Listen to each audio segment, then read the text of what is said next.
This program was previously recorded. Hello and welcome to Porter County Perspective. This is WDSO's News Director Nathan Bunning, and today I'm speaking with Chesterton High School graduate Jordan Genetski. Jordan has recently written a book called Elder Judgment, Revenge, Rewriting Destiny, the first book in the Ogham series. Thanks for being with us today, Jordan. Hi, thank you for having me. Of course. Starting off, could you tell us a little bit about yourself? Well, I graduated from CHS in 2016 and have since moved on to the Chicago College of Performing Arts in Chicago for classical voice and music education. When did you first realize you wanted to be a writer? It happened by accident. It was over quarantine when ye old Avatar: The Last Airbender was trending on Netflix, and I wrote a fan fiction that everybody loved, and then it turned into my book. Did you learn a lot from creative writing classes, or did this come to you naturally? This came to me naturally. I was not good at writing. I think I may have managed to get D's in all my writing classes. I was never really good at it, so I was very surprised that this went over very well and it turned into the thing it has. Is this the first book you have written, and can you tell us where you got the idea for it? This is the first book that I've written. I got the idea, like I said, I was writing fan fiction. I got the basic plot of what I wanted to, but then I started studying Celtic mythology over quarantine, and I got really into that, and I started reading about all of the myths and all of the fae and beliefs that they had, and I really wanted to do a retelling of it. What authors do you like to read, and what books have had a strong influence on you or your writing? So I would say Tolkien the most. Anything involving Lord of the Rings and The Hobbit, because him himself got his idea from Welsh mythology, which in turn is Celtic. I loved the movies and the books, and those were my biggest inspirations with the type of world building I did. When did you start writing this book, and how long did it take you to write? I started writing this book in April of 2020, and I had the first draft of it done by probably June. And then ever since then, it was just in 3-month increments that I would just keep redoing it until I had my final product. So I would say a little less than a year, probably around 10 months. What is your writing process like? Do you set goals to write so much every day, or do you just wait until inspiration strikes? I wait till inspiration strikes. I do not have a process at all. It's actually very chaotic. I don't even map out what my chapters are.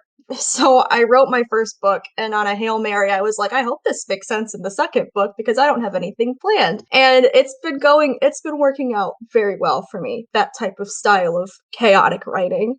How did you develop your characters? So I developed my characters again just based off of Celtic mythology and the types of creatures that are within there, but I also, kind of used my mental state from that time to develop some angst. It was the middle of quarantine, everybody was very depressed, all of my friends were really going through it, so I was able to draw from that and as well as past experiences from myself to create these characters and their mindsets. And you can actually see it evolve towards the end when I got out of quarantine and started working again. My characters became a little bit more happy. So it's kind of funny to see that. How did you develop your plot? Oh, that's a very good question. I still do not have a very concrete answer. I wrote down 3 things. I said cauldron, fairies, druids. From those 3 words, I sculpted my plot. I developed gods' troves that were from that mythology, and I turned it into this story that was very convoluted until the last wrap up of my editing, and then it was very seamless. So I'm very lucky that that happened for me. What research did you do for your book series? So each one of my courts comes from a different area around the world. So one of my courts is called the Yosha, and that draws from Caribbean heritage and culture. And then another one comes from East Africa, specifically the Muslim communities there. And then I also have another court that draws from the Pacific Islands. So I connected with people from those areas of the world that were able to tell me how to accurately and respectfully portray their cultures. And then I also did a lot of research. I bought a lot of books on Celtic mythology, which are very hard to find, that are very accurate information, and connected to a bunch of people who actually studied Celtic studies as majors in school. A lot of research went into the book. I was reading every single day, learning new things every single day to be able to do this as accurately and respectfully as possible. Are any of the characters you've created been inspired by real people? The only one I would say would definitely be my main character, Aya. That's one of the perspectives told in the book. It she was a direct reflection of my personality and how I was feeling during the duration of the book. And all of just her struggles and how she feels about herself was definitely more or less my personality reflected in the character form. But other than that, none of my characters were really representative of actual people. Instead, they were all mythology based. What can you tell us about Elder, Judgment, Revenge, Rewriting Destiny, and the other books in the upcoming Ogham series? So the Celtic Ogham is the letters of the alphabet that the Druids created, and each represents a tree. So the Elder Tree, for instance, represents Judgment, Revenge, and Rewriting Destiny. So I wanted to title each book as if a character themselves were taking these letters out of a bag to tell their future, because that's what the Druids did with the Ogham staves. And so book one is really the whole series is a retelling between the Battle of Balor and Lua Fomorian and the Tuatha Dé Danann, who were the Irish gods that they believed in. It's a retelling of that battle throughout the story.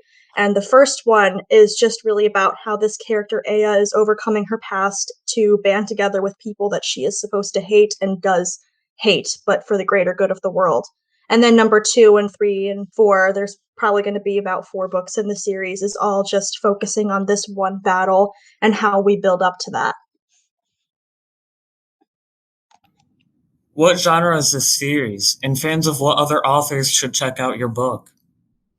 If you're a fan of Harry Potter, Tolkien, any kind of high fantasy book, you're going to like this book. It involves all of the things we like: action, adventure, fantasy. There's some romance in there. The characters are portrayed in their early 20s, 21 to 22, which technically makes it be classified as new adult, but it is very young adult. And anybody between the ages of 13 to 25 can read this and I think really like it. How many books will there be in the series? There is a concrete answer of 4, with hopefully the potential for more, seeing how the original 4 take off. So if it all does well and people want more, there will definitely be more after the 4th. Do you have the plots for any upcoming books in the series already figured out?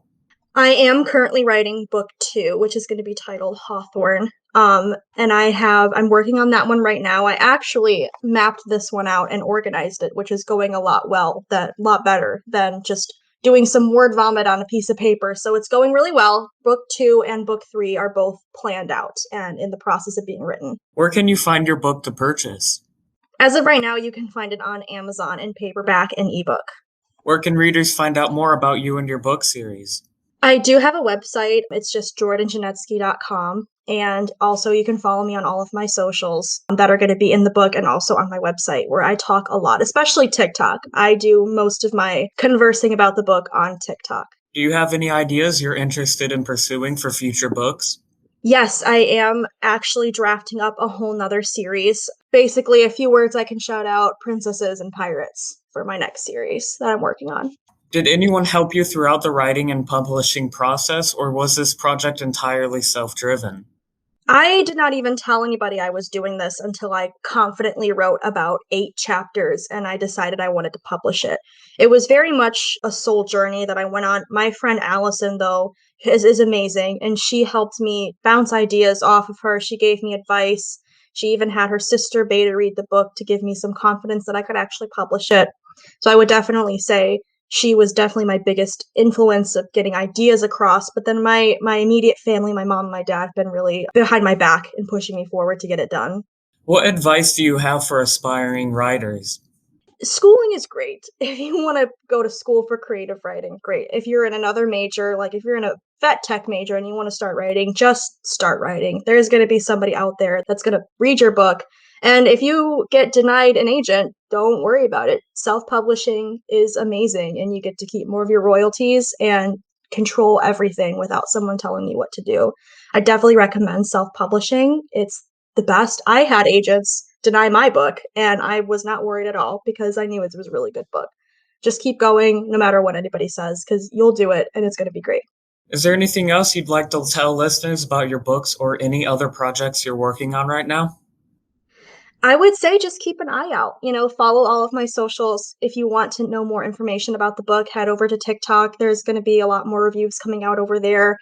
And I think you would really enjoy the book. It employs a lot of cultural diversity, a lot of inclusion, and not to mention a very action-packed plot that really drives everything forward. Most of the people who have read it have finished it in one day because they say it just moves so fast I couldn't put it down. So I think if you grab this off Amazon, you will really like it. I think you'll really enjoy it. All right, that's going to be it for this week's edition of Porter County Perspective. My guest this week was Jordan Genetski, author of Elder, Judgment, Revenge, Rewriting Destiny. Thank you again for talking with me today. Thank you for having me. Of course, this has been Nathan Bunning signing off. This program was previously recorded.